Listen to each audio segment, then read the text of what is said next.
Sa libo-libong dumalo sa town hall, isa ang mangingisdang si Carlo Montehermoso sa mga mapalad na nakapagtanong sa mga kandidato. Ano po ba ang pwede niyong gawin para sa aming mangingisda upang matulungan kami na hindi itaboy ng Chinese Coast Guard at para pamingwit kami ng mabuti na mapayapa? Nangibabaw ang sagot noon ni dating Davao City Mayor at ngayon Pangulong Rodrigo Duterte. Pupunta ako sa China. Ngayon, pag ayaw nila, then I will ask the Navy to bring me to the nearest boundary dyan sa Spratly, Scarborough. Bababa ako, sasakay ako ng jet ski, dala-dala ko yung flag ng Pilipino at pupunta ako doon sa airport nila, tapos itanim ko.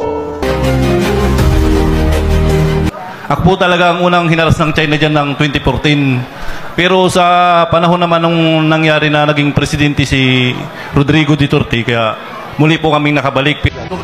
Opo sir, mula nung, gaya ng sinabi ko, mula nung umupo si Presidente Duterte,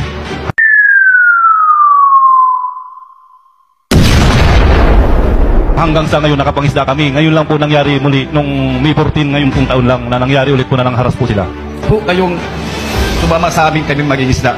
Dahil sinasabi ko lang po ang salubin namin kaming mag-isda. Hirap na hirap po kami. Hindi po sapat ang ayuda. Malayang pangingisda lang po ang kailangan namin. Marami pong salamat.